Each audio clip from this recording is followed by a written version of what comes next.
Hi everyone, welcome back to the second video of this week lecture.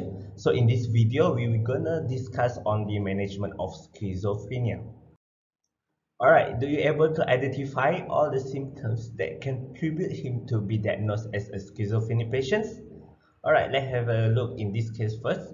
Mr. J is a 35-year-old unemployed man who was brought to the emergency department by his family members who complained of him being verbally abusive about 3 days. He had poor sleep since 4 weeks ago, closed all his bedroom windows, expressed concern that there were people from Consigula among the neighbors who were going to kill him. He heard voices of his neighbors talking about him in a negative manner. He was noted to talk to himself since 2 months ago, and these conditions gradually worsened. He is a smoker, has type 2 diabetes, which be treated by metformin 500 mg BD as well as glipizide 5 mg once in the morning. He denied any abusing substance.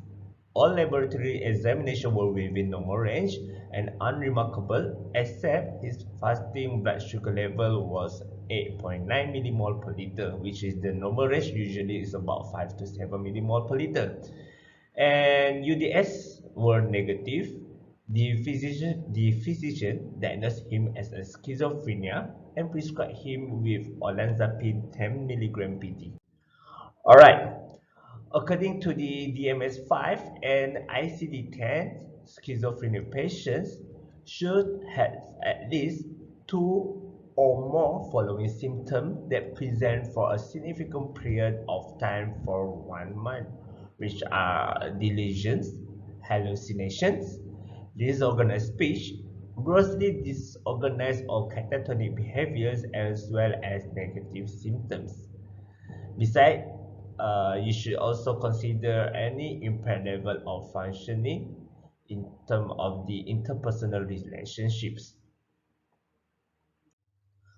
Based on this case study, it shows that he presented with psychotic symptoms such as hallucinations in terms of auditory as well as visual, which he talked to himself and he heard the voices of his neighbors talking about to him. He also experienced persecutory delusions, which he thought that neighbors were going to kill him, which caused his actions to close all bedroom windows. All these symptoms referring to positive symptoms that due to hyperdopaminergic activity in the mesolimbic pathway. So as a pharmacist, we need to know the pathophysiology underlying the development of schizophrenia so that you can relate the mechanism of action of antipsychotic drugs in treating this disease. So you might want to recap back my lecture on my YouTube channel for further explanations. In Malaysia Clinical Practice Guideline on the Management of Schizophrenia in Adults 2009 stated that monotherapy of low-dose all antipsychotics except clozapine can be used to treat first episode of schizophrenic patients. However, we need to monitor any side effects before changing of any other atypical antipsychotic drugs. If the patients came to the clinic or to the hospital with acute agitations, so we need to these rapid tranquilizations, which combination of intramuscular antipsychotics as well as the intramuscular benzodiazepine, which can be given in these patients to treat their acute agitation during the hospitalizations. However, in these past 13 years, there are many clinical studies have been conducted, especially in the treatment of schizophrenia, and being reported in the last 2 years, in September 2020, American Psychiatric Association has come out a new guideline for the treatment of patients with schizophrenia. So first of all, the physician itself need to assess any cigarettes or substance used by the patient prior initiating the treatment. As you can recap back in my previous lecture, one of the contribution to psychosis is this misuse of the substance. So the doctor required to assess any physical health, the psychosocial as well as cultural factors, and risk of any suicide attempt or any aggressive behaviors that can endanger the patient himself or the surrounding people. Various factors should be addressed prior initiating the treatment, such as you need to identify any risk for suicide or aggressive behavior. If the patient use any tobacco, which we will discuss later in the next video, other comorbidities, health conditions, other comorbid psychiatric symptoms and diagnosis, pregnancy or postpartum concerns, before you initiate the pharmacotherapy. However, psychosocial interventions such as psychoeducations also should be initiated together with the pharmacotherapy for the better outcomes. In the pharmacotherapy, atypical antipsychotics will remain the first-line agent to treat the schizophrenia. The potency of these drugs within the atypical antipsychotic are equivalent. However, the presence of the side effects that differ of chosen of the drugs for each of these schizophrenia patients. So here is the table of the most common antipsychotic being prescribed in the government hospital, together with their metabolic enzymes, the dose, and the common side effect of each of the drugs. Okay, let's relate back the case study to discuss the drug-related problems that present in this case. So, Mr. J was diagnosed as schizophrenia and being treated with olanzapine, which is one of the atypical antipsychotic drugs. In the meantime, he is an active smoker, had type 2 uncontrolled diabetes, which the blood glucose is not in the desired range even though being treated with combination of metformin as well as glipizide. However, the urine drug screening UDS shows no substance abuse during that point of time. As you can see in this chart, olanzapine may cause significant glucose abnormalities toward this patient, and it is also one of the cytochrome 1A2 substrate, a site of cytochrome 2D6, which metabolizes as direct glucuronidation. These are so crucial, are important to ensure that any drug interaction might occur.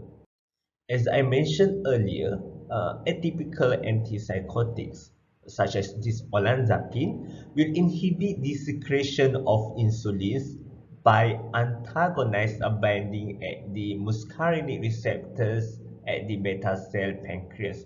So you can please recap back on my YouTube channel for further explanations. Aside these most common atypical antipsychotic are the metabolic side effects such as weight gain, which lead to insulin resistance due to the obesity and may induce coronary heart disease, which if not being controlled properly. As you know, this patient is a smoker. There is one compound known as a polycyclic aromatic hydrocarbon or known as PAH. So this PAH are present in the cigarettes.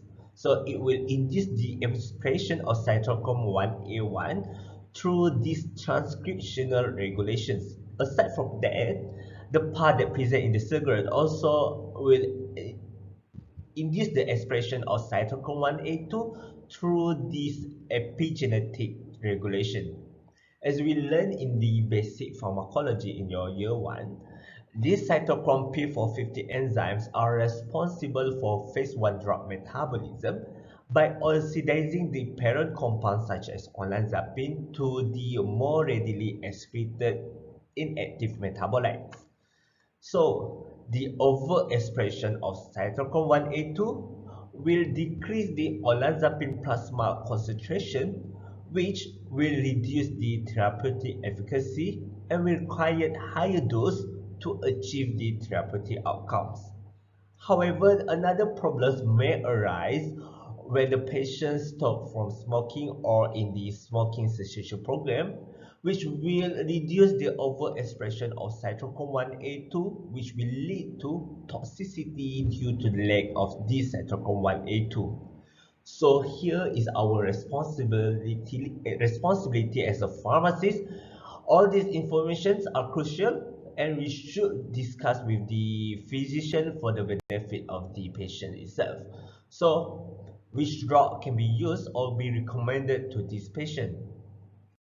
So one of the good choice is aripiprazole. So this aripiprazole can be recommended as this drug and do not cause any significant sudden increase of glucose level and not the major cytochrome 1A2 substrates which they metabolized by cytochrome 2D6 as well as cytochrome 3A4.